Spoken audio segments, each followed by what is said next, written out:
มื้อนี้ก็ไต่ไผใส่คือเก่าไต่ไผใส่คือเก่าปูนบ่เบิดก็ไต่ไผใส่พี่น้องเอ้ยเฮ็ดงานปูนยากได้คันบ่ไต่ไผใส่บ่ได้งานปูนต้องได้ไต่ไผใส่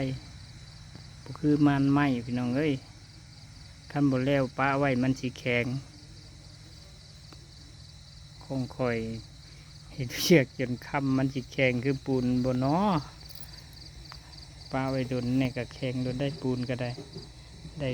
ได้กอยได้มักแล้วก็ถือว่าเฮ็ดเนี่ยมันสำเร็จงานปูนใต้ไผ่ไส้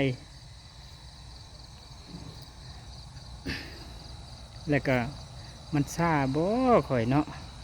เอาแต่เลี้ยวเบิ่งรถแล่นสายทางก็เลยซาไปน้อมเนาะเฮ็ดงานไปนำคอยเบิ่งรถไปนำมันก็เลยซา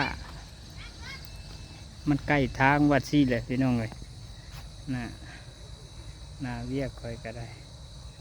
หากับประมาณนั่นแหละ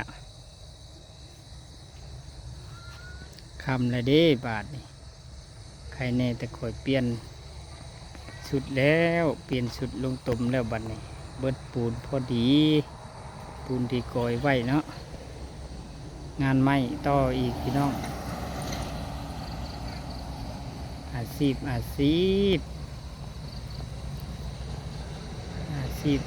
เสริมของชาวนาก็สิประมาณนี้แหละเฮ็ดมือละเล็กละน้อยพอได้ออกกำลังกายว่าซั่นแม่นสิเมาสิแมวดอกข่อยก็ได้หักค้ำงานปูนเนาะเจ้าพดเกือบได้ข่อยก็ได้บุเปิดกับบ่ได้มันค่ำแล้วฮะมันยังลูกบุแมนแมวมาฮอนนะ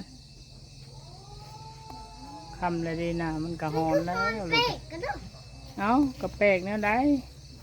แมวก็ยังห้องเนาะพวกมันผู้เจ้ามันเมื่อเนาะลูกห้องแอวเอ้ยมันห้องเลยผู้เจ้ามันเมื่อได้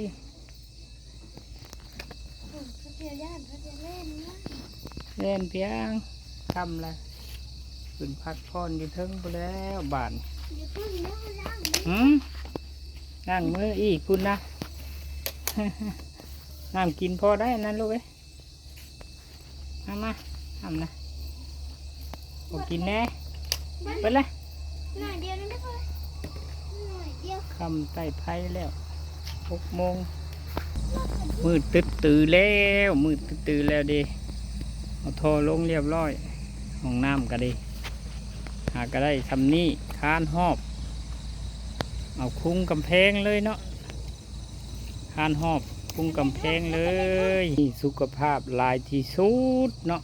เห็ดลายสุขภาพลายเวอร์ชันออกแห่งงานเพื่อสุขภาพวันละลิตรวันละหน่อยแต่มื้อนี้ก็หน่อยกายหน่อยแล้วพี่น้องเลยคอยกายหน่อยอลีอลอ